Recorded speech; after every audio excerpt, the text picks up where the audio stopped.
Welcome to Shattered Sky Stories. Remember to hit the like button and the subscribe button so you don't miss any sci-fi stories. Now sit back and enjoy. Anika Santana knelt on the polished metal floor, her breathing synchronized with the oracle's ethereal pulse that emanated from the sanctum's heart. Around her, 12 other navigator initiates maintained perfect stillness, their minds open to receive the divine guidance that would one day allow them to interpret the cosmic whispers leading their generation ship Esperanza toward humanity's promised land. The oracle's chamber rose before them like a cathedral of chrome and crystal, its walls pulsing with bioluminescent veins that carried the creature's neural impulses throughout the ship. For over 300 years, the oracle had been their guide, their salvation, their God. Captured during humanity's exodus from a dying Earth, it had willingly shared its cosmic knowledge, directing their path through the treacherous darkness between stars. Anika felt the familiar tingle as the oracle's thoughts brushed against her consciousness. Unlike her fellow initiates, she had always been exceptionally sensitive to its mental emanations. High Navigator Vasquez had called it a gift, a sign that she was destined for greatness within their holy order. The morning's lesson proceeded as always. Senior Navigator Torres stood before the great viewing portal, his ceremonial robes gleaming as he translated the oracle's guidance into the sacred mathematics that kept their ship on course. "The oracle shows us the path to Kepler 442b, he intoned, his voice carrying the weight of absolute faith. "Through its divine wisdom, we maintain our heading toward humanity's new Eden." But something was wrong. As Torres spoke, Anika felt a tremor in the oracle's mental emanations, not the usual warm guidance but something cold and predatory. The sensation made her skin crawl, like invisible fingers tracing patterns on her spine. She tried to dismiss it as meditation fatigue, but the feeling intensified. Then the screaming began. Senior Navigator Rodriguez burst through the chamber's heavy doors, his usually immaculate robes torn and stained with something dark. His eyes were wild, pupils dilated to pinpricks, and his mouth moved in silent words that seemed to claw their way out of his throat. "They're not stars," he gasped, stumbling toward the oracle's chamber. "The signals, they're not showing us stars. They're showing us." The oracle's bioluminescent veins flared brilliant white, and Rodriguez's words dissolved into an inhuman shriek. His body convulsed as if electricity coursed through his veins, and for one horrifying moment, Anika saw something else looking out through his eyes, something vast and hungry and utterly alien. Rodriguez collapsed, his body twitching once before falling still. The metallic scent of ozone filled the air. "Containment Protocol 7, High Navigator Vasquez commanded as he strode into the chamber, flanked by security enforcers in their black uniforms. His weathered face showed no surprise, only grim determination. "Remove Navigator Rodriguez to the medical bay immediately.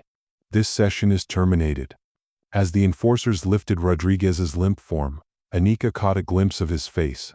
His features had aged decades in seconds, skin drawn tight over his skull like parchment. But it was his eyes that made her blood freeze. They were completely black, as if something had burned away everything human within them. "Initiates, you will report to your quarters for immediate psychological evaluation," Vasquez announced. "Today's events are classified under the doctrine of preservation. Speaking of what you witnessed will result in immediate reassignment to the outer hulls." Anika knew what that meant. The outer hulls were where they sent those who asked too many questions, ostensibly to maintain the ship's exterior systems, but no one assigned there ever returned. The cold vacuum of space had a way of silencing inconvenient voices. As her fellow initiates filed out in nervous silence, Anika lingered, her enhanced sensitivity picking up fragments of the oracle's mental emanations. Through the creature's thoughts, she glimpsed flashes of something impossible. Star charts that showed their destination not as a life-bearing world, but as a region of space marked only by the absence of light. She saw ships, not human vessels but twisted organic constructs that seemed to grow rather than be built. And she felt something that made her knees weak with terror. Hunger. Vast, ancient, and utterly inhuman hunger. "Initiate Santana." Vasquez's voice cut through her perception like a blade. "You will remain." The chamber emptied until only Anika and the High Navigator remained before the oracle's pulsing chamber. Vasquez studied her with eyes that had seen 3 decades of faithful service to their alien guide. "You felt something, didn't you?" His voice carried no warmth. Your sensitivity to the oracle's emanations has always been remarkable. Tell me, child, what did you perceive during Navigator Rodriguez's episode? Anika's training screamed at her to lie, to recite the approved doctrine, to maintain the faith that held their society together. But the fragments of alien thoughts still echoed in her mind, and she found herself speaking truth instead. I felt hunger, she whispered, and I saw darkness. Not empty space, but something that devours light itself. Vasquez nodded slowly, as if her words confirmed something he had long suspected. The oracle's wisdom is vast and terrible, child. There are truths within its guidance that lesser minds cannot comprehend. Navigator Rodriguez was insufficient. His faith was tainted by doubt, and the oracle's true nature overwhelmed him. True nature. The path to transcendence is not always pleasant. Vasquez moved closer to the oracle's chamber, where the creature's bioluminescent patterns had shifted to deep crimson. Our destination is indeed special, initiate Santana. We carry humanity to a place of ultimate communion, where the barriers between species dissolve and we become part of something greater. The way he spoke made Anika's skin crawl. There was a fervor in his voice that went beyond religious devotion. It was the sound of a man who had stared into an abyss and decided to embrace it. High Navigator, the star charts show Kepler 442b as a garden world, suitable for human colonization. The star charts show what we need them to show. Vasquez's interruption was sharp. The oracle has guided us for 3 centuries toward our true destiny. What you witnessed today was merely Rodriguez's failure to accept that destiny. Behind the transparent aluminum barrier, the oracle stirred. Anika had never seen the creature clearly. It was kept in a chamber filled with a luminous gel that obscured its form. But now she caught a glimpse of something that made her stomach lurch. Not the benevolent guide of the sacred texts, but something with too many angles, covered in what might have been scales or feathers or something worse.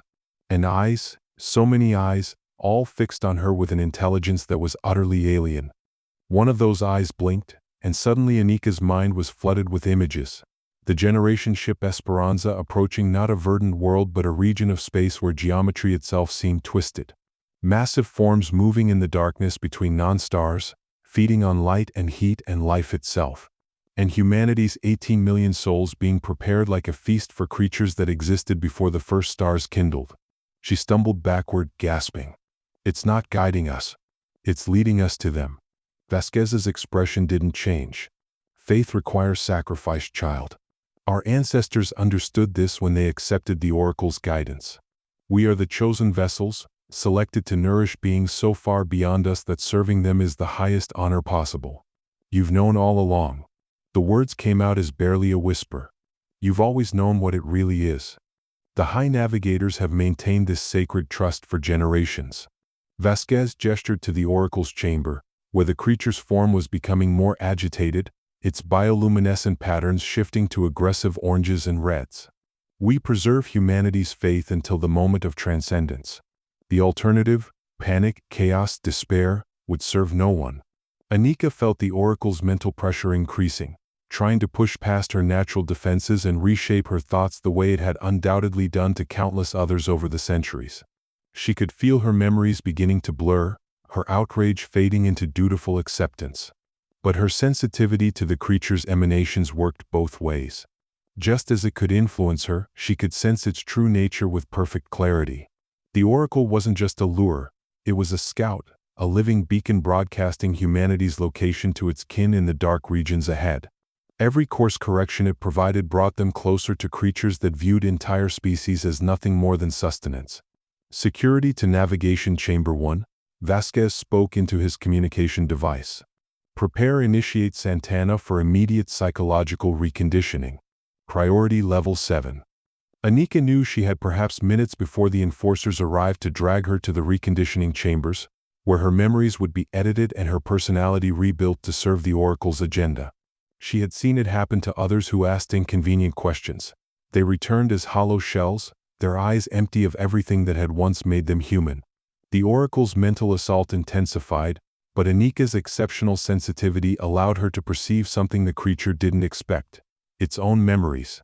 Flashes of other ships, other species, all lured to the same dark region by creatures like itself.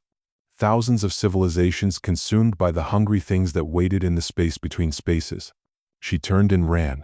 The corridor outside the navigation chamber stretched before her, its walls lined with murals depicting humanity's glorious journey among the stars.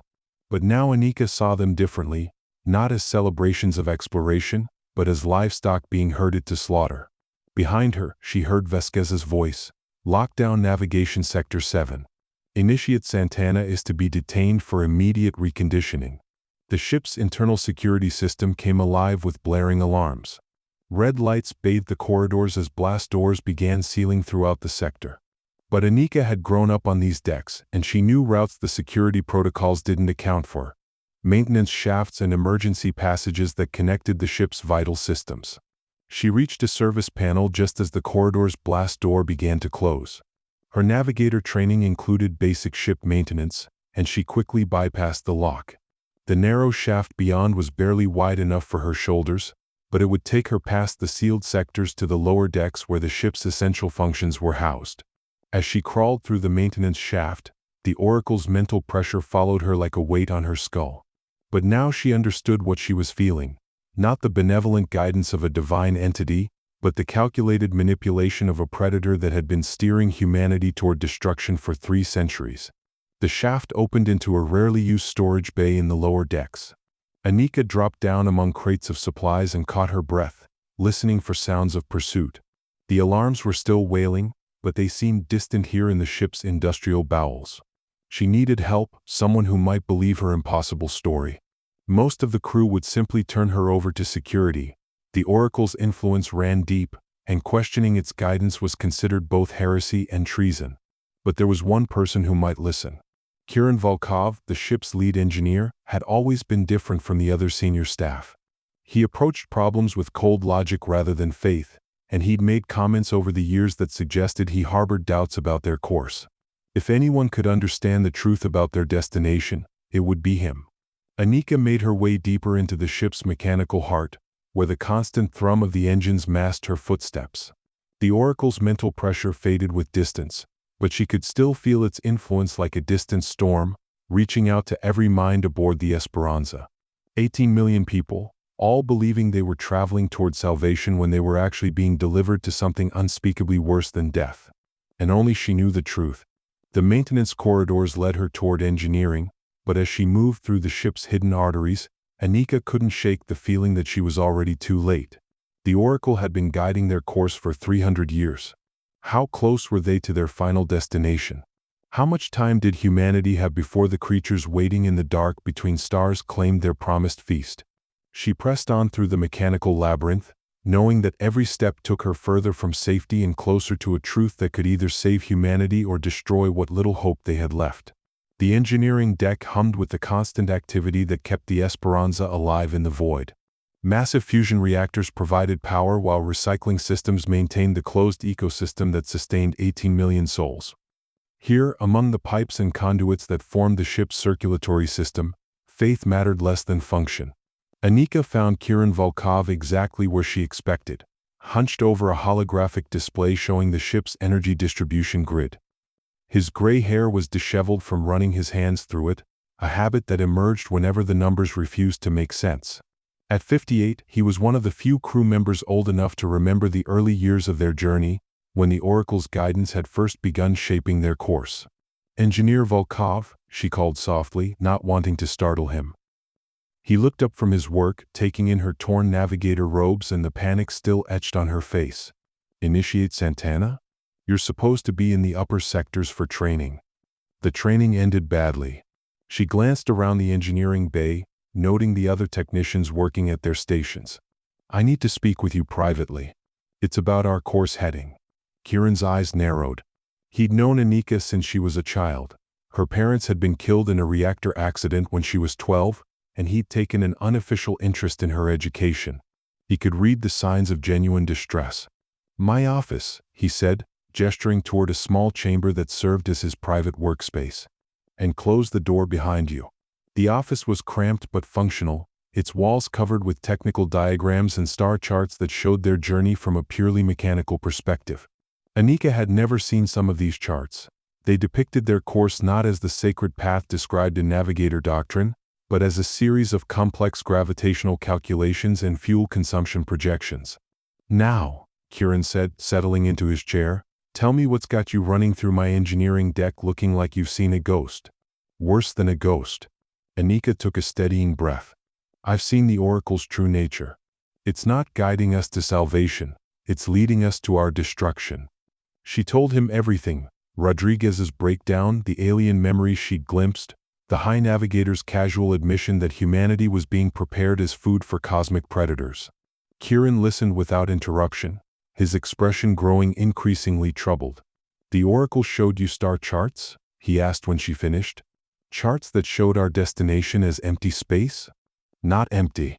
Occupied by things that feed on entire species." Kieran was quiet for a long moment, studying one of the technical charts on his wall. "Anika, I'm going to show you something that could get us both sent to the outer halls. But if what you're telling me is true, we're already dead anyway." He activated a secured holographic display, entering a complex sequence of authorization codes. The projection that materialized showed their ship's trajectory over the past 3 centuries, but this wasn't the idealized path from the Navigator archives.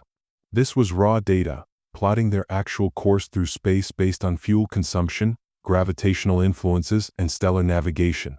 "I've been tracking our true heading for years," Kieran said quietly. "The course the Oracle provides never quite matches our actual trajectory. The deviations are small, fractions of degrees that accumulate over decades, but they're consistent." The hologram zoomed in on their current position and projected destination. Instead of the life-bearing world of Kepler 442b, their actual course led to a region of space that appeared empty on all conventional star charts. "The Navigator doctrine claims we're 18 months from planetfall," Kieran continued, "but according to my calculations, we're heading toward a point in space that shouldn't exist. No stars, no planets, no gravitational sources that would justify a course correction." Anika stared at the projection, feeling a chill that had nothing to do with the ship's climate systems. "How long have you suspected?" "Suspected what?" "That our navigation was flawed?" "Years." "That we were being deliberately misled toward something unimaginable?" He met her eyes. "That started about 30 seconds ago when you walked through my door." A new voice cut through the conversation. "Engineering Chief Volkov, this is security. We're conducting a search for Navigator Initiate Santana. Has she been seen in your sector?" Kieran and Anika froze. The security channel was broadcasting throughout the engineering deck, which meant enforcers were already searching the lower levels. "They're tracking me," Anika whispered. "The Oracle can sense my location through the ship's neural network." Kieran's training kicked in. He quickly secured the holographic display and moved to a secondary console. The ship's internal sensors are tied into the same bioneural grid that connects to the Oracle's chamber. If it wants to find you, hiding won't work for long. Then we need to move fast. There has to be some way to prove what's happening before. The lights went out. Emergency power activated a moment later, bathing the office in red light. But in that brief moment of darkness, both Anika and Kieran had felt something. A vast alien presence pressing against their minds like a weight of cold water. "It's here," Anika gasped. "The Oracle is trying to." Her words cut off as the ship's intercom crackled to life. But the voice that emerged wasn't human. It was a harmonious blend of tones that seemed to bypass the ears and speak directly to the brain. "Children of Earth, your journey approaches its sacred culmination. Embrace the transcendence that awaits." The voice carried an overwhelming sense of peace and belonging, and Anika felt her resolve beginning to weaken. Part of her mind whispered that resistance was futile, that the Oracle's guidance had always been benevolent, that she should report to security and accept whatever reconditioning would restore her faith. But her exceptional sensitivity to the Oracle's emanations allowed her to perceive what others couldn't: the predatory satisfaction underlying those soothing words. The Oracle wasn't offering transcendence, it was savoring the anticipation of feeding time. "Don't listen," she told Kieran, but when she looked at him, she saw his eyes had gone glassy with devotion. "The Oracle speaks wisdom," he said, his voice carrying the same vacant tone she'd heard from other crew members who'd been subjected to direct neural influence. "We should report to navigation immediately for further guidance." The Oracle's mental pressure intensified, trying to push past Anika's natural defenses. But her navigator training included techniques for maintaining mental clarity during divine communion, and she used those same methods now to shield herself from the creature's influence. Kieran fight it. Look at your star charts. Remember what you showed me. For a moment, confusion flickered across his features. The competing influences of the oracle's mental manipulation and his own logical conclusions created a moment of clarity. He blinked and awareness returned to his eyes. How did it? He stopped, understanding flooding his features. The bioneural network. It's not just connected to ship systems, it's connected to us. Every crew member who interfaces with the ship's computers. We need to get to the restricted archives, Anika said urgently. If the Oracle has been manipulating our course for 3 centuries, there has to be some record of our original destination. Something from before its influence became absolute. Kieran nodded, but his face was pale. The deep archives are in Section C7, near the original command center. But that area has been sealed since the Oracle chamber was constructed. The official reason is radiation contamination from the early reactor systems. And the real reason? Probably to prevent people like us from asking inconvenient questions. They made their way deeper into the engineering section, using maintenance shafts and emergency corridors to avoid the security teams that were searching the upper decks. But as they moved through the ship's hidden arteries, Anika could feel the Oracle's awareness following them like a malevolent tide. The creature was no longer trying to be subtle. Its mental pressure was constant now, reaching out to every human mind aboard the Esperanza and reinforcing their conditioning. Through the ship's neural network, she could sense the crew's thoughts becoming more uniform, more devoted, more accepting of whatever fate awaited them. They reached the sealed bulkhead that separated the active ship from its abandoned sections. The warning signs were ancient, dating back to the early years of their journey. Radiation hazard, authorized personnel only, violation punishable by spacing. The radiation readings are fabricated, Kieran said as he worked on the access panel. I've monitored these sections for years. The only thing dangerous about them is what someone might discover. The bulkhead unsealed with a hiss of equalizing pressure. Beyond lay corridors that hadn't seen human traffic in centuries, their walls dark and cold. But the ship's essential systems still functioned here, providing minimal life support for the automated systems that maintained the deep archives. As they made their way toward the original command center, Anika noticed something disturbing. The bioneural conduits that carried the Oracle's influence throughout the ship were newer additions, retrofitted over the existing systems. The original Esperanza had been designed as a conventional generation ship, with human decision-making at every level. The Oracle wasn't part of the original mission, she realized. It was added later, during the journey itself. They found the deep archives exactly where Kieran had predicted. A vast chamber filled with crystalline storage matrices that contained the complete record of humanity's exodus from Earth. Most of the data was sealed under various security protocols, but Kieran's engineering codes provided access to the technical logs that tracked the ship's modifications over time. What they found there chilled them both to the bone. The Esperanza had indeed been launched toward Kepler 442b, carrying humanity's hopes for a new home among the stars. But 3 months into their journey, they had encountered something in the void, not the Oracle, but a drifting artifact of unknown origin. The decision to investigate had been made by the original command staff, who believed they discovered evidence of benevolent alien intelligence. The artifact contained the Oracle. The next entries in the log told a story of gradual corruption. The Oracle had initially seemed cooperative, offering guidance and advanced knowledge that improved their ship systems. But over the following decades, the command structure had been systematically replaced with individuals who showed absolute devotion to their alien guide. Look at this, Kieran said, highlighting a series of course corrections that began 15 years after the Oracle's installation. Small changes at first, but they compound over time. Each adjustment takes us further from our original destination. But it was the final entry in the restricted logs that revealed the full scope of the horror. Captain Sarah Morrison, the Esperanza's final independent commander, had discovered the truth about their destination just before her own death. Her last transmission was brief but devastating. Personal log, Captain Morrison, day 11,247 of journey. The Oracle's true nature has been revealed through deep space sensors. Our destination coordinates correspond to a gravitational anomaly consistent with massive organic structures. Analysis suggests entities of unprecedented size, possibly exceeding terrestrial continents. The Oracle's guidance appears designed to deliver humanity to these entities for purposes unknown. I am issuing immediate course correction orders, but I fear the influence of our guide has spread too far through the command structure. If this log is discovered, know that humanity's original destination was paradise. What awaits us now is something else entirely. Morrison out. The log was dated over 2 centuries ago. Captain Morrison had been the last human to resist the Oracle's influence, and her death marked the point where the creature's control became absolute. 200 years, Anika whispered. We've been flying toward our own destruction for 200 years.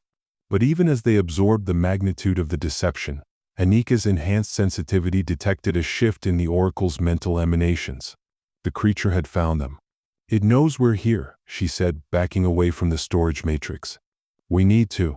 The archive chamber's lights flickered and died. In the darkness, they heard something impossible, the sound of the bulkheads throughout the sealed section beginning to open. The Oracle wasn't just aware of their location, it was bringing something to them. Emergency lighting cast eerie shadows as they ran through corridors that hadn't known human presence in centuries. Behind them, they could hear the distinctive hum of security enforcers moving through the abandoned sections, but there was something wrong with the sound. The footsteps were too rhythmic, too synchronized, as if the pursuing figures were moving in perfect unison. The Oracle can control them directly, Kieran gasped as they reached another maintenance shaft. Anyone connected to the ship's neural network becomes an extension of its will. They climbed through the shaft toward the active sections of the ship, but when they emerged, they found the corridors filled with crew members, not security enforcers but ordinary people from every department and social level. All of them stood perfectly still, facing the direction of the Oracle's chamber. Their eyes reflected the same bioluminescent glow that pulsed through the creature's neural network. The entire ship, Anika breathed. It's controlling the entire crew. As they watched, the possessed crew members began to move as one, turning toward their location with mechanical precision. 18 million souls, all serving the will of a cosmic predator that had spent 3 centuries preparing them for slaughter. There was nowhere left to run. But as the controlled masses began to close in, Anika realized something that filled her with desperate hope. Her exceptional sensitivity to the Oracle's emanations worked both ways. She could sense its influence over others, but she could also project her awareness back toward the creature itself. And if she could touch the Oracle's mind directly, she might be able to do more than just resist its control. She might be able to turn its own power against it. Kieran, she said urgently, I need to get back to the navigation chamber. The Oracle's influence flows through the bioneural network, but that network has a central hub. If I can reach it, you'll be walking into the heart of its power. It will overwhelm your mind the moment you get close. Maybe. Or maybe my sensitivity will let me do what Captain Morrison couldn't. She looked at the approaching crowd of controlled crew members, their faces empty of everything human. We're dead anyway if I don't try. Kieran nodded grimly. Then we go together. I know these ships better than anyone. If there's a way to reach the Oracle's chamber without being detected, I'll find it. But as they prepared to make their desperate gambit, both of them knew they were already too late for most of humanity. The Oracle's influence had grown too strong, its control too complete. Even if they succeeded in exposing the truth, would there be anyone left with the free will to act on it? The possessed crew members continued their inexorable advance, and somewhere far above them, the Oracle pulsed with anticipation as the Esperanza drew closer to its final destination in the darkness between stars. The journey back to the navigation sector required every trick Kieran had learned in 4 decades aboard the Esperanza. They moved through conduits barely wide enough for human passage, past recycling systems that hummed with mechanical life, through the ship's electronic nervous system while avoiding the bioneural pathways that carried the Oracle's influence. The possessed crew members moved through the main corridors like antibodies in a bloodstream, all responding to the same alien will. But they followed predictable patrol patterns, and Kieran's intimate knowledge of the ship's layout allowed him and Anika to stay one step ahead of their synchronized pursuit. The navigation sector will be heavily guarded, he warned as they crawled through a particularly narrow ventilation shaft. The Oracle won't leave its sanctum unprotected. It doesn't need guards, Anika replied, feeling the creature's mental pressure growing stronger with each meter they climbed toward the upper decks. The closer we get, the more direct its influence becomes. By the time we reach the chamber, it will be able to rewrite our minds at will. But even as she spoke, she was working on a desperate plan. Her navigator training had taught her to open her mind to the oracle's guidance, to become a conduit for its divine wisdom. What if she could reverse that process? Instead of receiving the creature's thoughts, what if she could force her own consciousness into its alien mind? The idea was beyond dangerous. It was almost certainly suicidal. The oracle's mental processes were vast and incomprehensible, shaped by eons of existence in the void between stars. A human consciousness trying to intrude into such an entity would be like a candle flame trying to illuminate a black hole. But it was their only chance. They reached the navigation sector through a maintenance access that opened directly into the sacred meditation chamber where Anika's nightmare had begun. The chamber was empty now, its polished surfaces reflecting the eerie glow that emanated from the oracle's sanctum. The creature's bioluminescent patterns had shifted to deep crimson, pulsing with what could only be described as excitement. "It knows we're here," Anika said, stepping into the chamber. The oracle's mental pressure was overwhelming now, pressing against her consciousness like a physical weight. She could feel her thoughts beginning to blur, her memories of the past few hours fading into the warm comfort of absolute faith. But her navigator training held. She used the meditation techniques that had been drilled into her since childhood, focusing her mind into a tight beam of awareness that could pierce the oracle's influence. The irony wasn't lost on her. She was using the creature's own training methods to resist its control. Kieran moved to one of the technical consoles that monitored the chamber's systems. The bioneural network's primary hub is directly beneath the oracle's sanctum. If we can access it from here, we might be able to sever its connection to the ship's crew. "No," Anika said, approaching the transparent barrier that separated them from the oracle's chamber. "Cutting the connection won't be enough. The creature will simply rebuild it, and we'll have lost our only advantage." She pressed her palms against the barrier, feeling the alien intelligence behind it focusing its full attention on her mind. Through the luminous gel that filled the chamber, she could see the oracle's true form more clearly than ever before. It was nothing like the benevolent guide of navigator doctrine. The creature was a mass of writhing tendrils and impossible angles, covered in what might have been scales or chitinous plates or something that defied human perception. Its body seemed to shift and flow like liquid mercury, never maintaining a consistent shape for more than a few seconds. But it was the eyes that truly revealed its nature. Hundreds of them, scattered across its form in patterns that hurt to look at directly. Each eye was fixed on Anika with an intelligence that was utterly inhuman, utterly predatory. "You understand now," the oracle's voice spoke directly into her mind, bypassing her ears entirely. "You see the truth that your species has always known but refused to accept. You are food. Nothing more." The mental contact was agony, like touching a live electrical conductor with her bare thoughts. But it also created the opening Anika had been hoping for, a direct connection between her consciousness and the creature's alien mind. Instead of pulling away, she pressed deeper into the contact. "I see more than that," she projected back, forcing her thoughts through the neural link despite the creature's attempts to repel her. "I see what you really are. Not a god. Not even a particularly clever predator. Just a parasite that's learned to mimic intelligence." The oracle's fury was like a solar flare in her mind, but Anika held on to the connection, using her navigator training to maintain mental coherence even as the creature tried to burn her consciousness away. And in that moment of direct contact, she gained access to the oracle's memories. The truth was worse than she had imagined. The oracle wasn't just a lure, it was part of a vast network of such creatures scattered throughout the galaxy. Each one served as a scout, identifying promising species and guiding them toward the feeding grounds where its kin waited in the spaces between stars. But the oracle's memories also revealed something else: the locations of other ships, other species, all being led to the same dark destination. Hundreds of civilizations, each believing they were journeying toward salvation while actually being prepared for consumption. "You cannot stop this," the oracle projected, its mental voice tinged with contempt. "Your species joined this dance 3 centuries ago. The ending was written before your birth." "Maybe," Anika admitted, feeling her strength beginning to fail as the creature's alien consciousness pressed against her human limitations. "But I can still choose how the story ends." She reached out through the bioneural network, using the Oracle's own connection to touch every human mind aboard the Esperanza.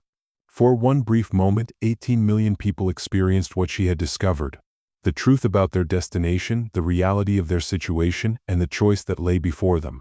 The reaction was immediate and catastrophic. Throughout the ship, crew members suddenly snapped out of their programmed docility as their minds recoiled from the Oracle's influence. Some screamed. Others collapsed. Many simply stared in horror as 3 centuries of carefully constructed faith crumbled in an instant. But not all of them despaired. In the engineering sections, technicians who had spent their lives maintaining the ship's systems began implementing desperate plans to alter their course. In the agricultural bays, workers who had dedicated themselves to sustaining life aboard the Esperanza started preparing for the possibility that they might need to survive in space far longer than anyone had planned. And in the command sections, officers who had been raised to follow orders without question began making decisions that would determine humanity's fate. The Oracle's rage was incandescent. You have doomed them all. Without guidance, your species will die in the void. Better to die free than live as livestock, Anika shot back, but she could feel her connection to the network beginning to fray. The mental strain of touching so many minds simultaneously was beyond human endurance, and the Oracle was fighting back with everything it possessed. Through the ship's sensors, she could perceive their current location in space. They were less than 6 months from their destination, the feeding grounds where cosmic predators waited with the patience of geological time. Even if they could alter course now, it might already be too late. But there was one more option, one final gambit that might save at least some of humanity. The Esperanza was designed as a generation ship, but it was also modular. Emergency protocols existed for separating the ship's sections if catastrophic damage threatened the entire vessel. If they could activate those protocols, some portions of the ship might escape while others continued toward the feeding grounds. But the separation systems were controlled through the same bioneural network that the Oracle dominated. To activate them, someone would have to maintain direct mental contact with the creature while simultaneously commanding its own systems to work against it. You would sacrifice millions to save thousands, the Oracle observed, reading her intentions with casual ease. How very human. I would give them a choice, Anika corrected, feeling her strength beginning to fail. Something you've never understood. She reached out through the network one final time, not to force her will upon the crew but to present them with the truth of their situation and the options that remained. Through the ship's communication systems, her voice reached every section of the Esperanza. This is Navigator Initiate Anika Santana. By now you all know the truth about our destination and the creature that has guided us there. We have approximately 6 months before we reach the feeding grounds where its kind waits to consume us. Throughout the ship, the crew listened in stunned silence as she continued.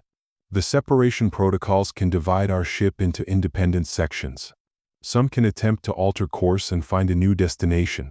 Others might choose to continue toward our planned fate. I won't force that decision on anyone. But those who wish to live free rather than serve as food must act now. The response was immediate but divided. In some sections, crew members began implementing emergency separation procedures, working with desperate efficiency to seal bulkheads and activate independent life support systems. In others, the Oracle's centuries of conditioning proved stronger than momentary revelation, and people chose the comfort of familiar servitude over the terror of uncertain freedom. High Navigator Vasquez's voice cut through the chaos. Belay those orders. Initiate Santana has been compromised by enemy influence. The Oracle's guidance remains absolute. But his words carried less weight now. Too many people had experienced the truth directly through Anika's neural broadcast. The Oracle's control was broken, even if its influence remained. In the engineering sections, Kieran worked frantically to override the bioneural safeguards that prevented unauthorized ship separation. His decades of experience with the Esperanza system served him well, but the Oracle fought him at every step, using its connection to the ship's computers to block his commands and redirect his inputs. I can't hold the connection much longer, Anika gasped, feeling the creature's alien consciousness burning through her mental defenses like acid.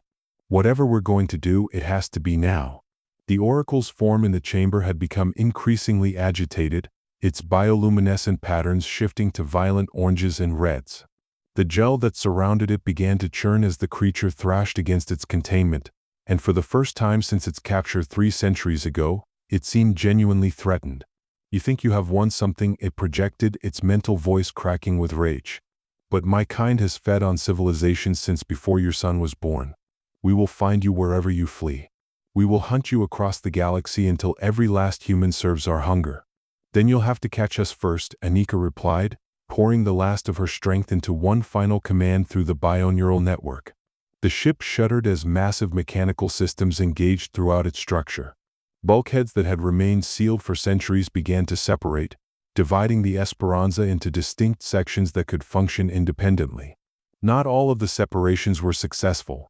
Some sections lost life support or power as connections were severed, but enough succeeded to fragment the great ship into smaller vessels. Through her connection to the Oracle, Anika could sense the creature's shock and fury as its carefully orchestrated plan began to unravel. For 3 centuries, it had guided a single massive ship carrying 18 million humans toward its feeding grounds. Now it found itself aboard just one section among many, its influence suddenly limited to a fraction of its intended prey. The section containing the Oracle's chamber separated cleanly from the main body of the ship, taking with it those crew members who had chosen to remain under the creature's influence. High Navigator Vasquez and his followers would continue toward their dark destiny, believing to the end that they were fulfilling humanity's sacred purpose. But 12 other sections had broken free, each with populations ranging from several 100,000 to over 1 million souls. They scattered in different directions, their courses determined by emergency navigation systems that operated independently of the Oracle's guidance. Anika watched through the chamber's viewing ports as the other sections drifted away into the void, their lights growing dim with distance. She had saved most of humanity, but at the cost of stranding them in deep space with limited resources and no clear destination. Better than the alternative, Kieran said, joining her at the observation window. He had managed to escape the Oracle's section during the separation, choosing freedom over the certainty of destruction. The Oracle's mental pressure had diminished significantly with the reduction in available minds to influence, but it was far from defeated. In the chamber behind them, the creature's form had shifted to something resembling its original configuration, less agitated but infinitely more calculating. You have merely delayed the inevitable, it projected to the remaining humans in its section. My kind will find every scattered fragment of your species. The feeding will simply take longer. But Anika detected something in the creature's mental emanations that belied its confident words: uncertainty. The Oracle had spent 3 centuries implementing a carefully planned harvest, guiding humanity toward a specific location where its kin waited in the darkness. Now that plan was in ruins, and the scattered human populations represented a logistical nightmare even for cosmic predators. The other sections, she said to Kieran, they'll need time to establish new colonies, new civilizations. Some might even find ways to defend themselves. And this section? Kieran gestured toward the Oracle's chamber, where the creature pulsed with malevolent patience. Anika considered their options. They were still heading toward the feeding grounds, carrying perhaps 2 million souls who had chosen to remain under the Oracle's influence rather than face an uncertain future. In 6 months, they would arrive at a destination where things waited that viewed entire species as nothing more than sustenance. But the Oracle's mental emanations revealed something interesting. Its kind were not omnipotent. They were ancient and powerful, but they were also specialized predators that relied on careful planning and preparation. The sudden scattering of their intended prey had disrupted centuries of coordination. We're going to give them the biggest meal they've ever had, Anika said finally. 2 million humans delivered exactly as promised. Kieran stared at her in horror. You can't be serious. After everything we've discovered. The Oracle's memory showed me something important, she interrupted. Its kind feeds on life force, on the consciousness of living beings. But there's something else they hunger for even more. The despair of knowing you're about to die. The terror of helpless prey. She turned to face the Oracle's chamber, where the creature watched them with hundreds of alien eyes. What if we denied them that feast? What if instead of delivering terrified victims, we brought them something else entirely? Through the bioneural network, she reached out to the 2 million souls who remained in their section. Not to control them or deceive them, but to offer them one final choice. The chance to face their destruction with dignity rather than despair. The response was mixed but largely positive. Many of the remaining crew members had chosen to stay not because they believed in the Oracle's guidance, but because they accepted that death was preferable to a lifetime of uncertainty in the void. If they were going to die, they would do so as humans rather than livestock. Over the following months, as their section continued toward its dark destination, something unprecedented occurred aboard what remained of the Esperanza. The crew began preparing not for transcendence or salvation, but for the most human response possible to overwhelming odds: defiance. They armed themselves with whatever weapons could be improvised from ship systems. They studied the Oracle's memories for any hint of vulnerability in its kind. They prepared themselves mentally for a confrontation that would almost certainly end in their destruction. But most importantly, they maintained their humanity in the face of cosmic horror. When they finally arrived at the feeding grounds, a region of space where geometry itself seemed twisted and massive organic forms moved in the darkness between non-stars, they found the Oracle's kin waiting with the patience of geological ages. The creatures that emerged from the void were beyond human comprehension, beings of such scale and alienness that the mind recoiled from perceiving them directly. They had waited centuries for this moment, when the Esperanza would deliver its cargo of helpless prey to nourish their ancient hunger. Instead, they found 2 million humans who met their doom with weapons raised and battle cries on their lips. The battle was brief and utterly one-sided. Humanity's improvised defenses were less than nothing against entities that had consumed entire civilizations. But in those final moments, as cosmic predators fed upon the crew of the Esperanza, they tasted something they had never encountered before: the absolute refusal to submit. Even as their life force was drained away, the humans continued to fight. Even as their consciousness was consumed, they projected defiance rather than despair. The Oracle's kind had expected to feed on terror and hopelessness, but instead found themselves consuming rage and determination. It was not enough to save humanity's final defenders, but it was enough to leave the ancient predators with something approaching indigestion, and the dawning realization that their carefully orchestrated harvest had been corrupted by something they had never bothered to understand: free will.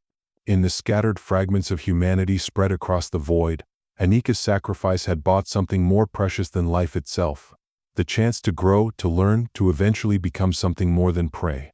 Some of the separated sections would fail, their populations dying in the cold darkness between stars. Others would find ways to survive, establishing new colonies and new civilizations that would remember the lesson of the Esperanza: that freedom was always worth more than security, even when the price was everything. And somewhere in the deep reaches of space, ancient predators tasted defiance for the first time in their existence and found it bitter indeed. The Oracle's gambit had succeeded in part. Humanity had been delivered to the feeding grounds as planned. But it had also failed spectacularly, transforming a carefully orchestrated harvest into a chaotic scatter of prey that would take millennia to track down. More importantly, it had taught the scattered children of Earth that even in the face of cosmic horror, the human spirit could not be broken, only transformed into something harder to digest. In the end, the Oracle's greatest victory had also been its most complete defeat. It had succeeded in destroying humanity's innocence, but in doing so, it had forged them into something far more dangerous than prey. It had made them survivors. 3 years after the scattering of the Esperanza, Section 7 established a successful colony around a red dwarf star system. The population of 800,000 had managed to locate a barely habitable world and begin the long process of terraforming. In the colony's archives, they preserved the complete record of their journey, not the sanitized version that had sustained them for 3 centuries, but the true story of humanity's first encounter with cosmic horror and their refusal to submit to it. The children born in the new colony would grow up knowing that the universe contained things far worse than death, but they would also know that human courage could face even those horrors and emerge bloodied but unbroken. And in the darkness between stars, other oracles continued their ancient work, luring unsuspecting species toward their doom. But now they did so with the knowledge that sometimes prey could bite back, and that the greatest harvest might come at the cost of revealing to the galaxy that even gods could bleed. The final bearing had been set not by alien guidance but by human choice. And that made all the difference.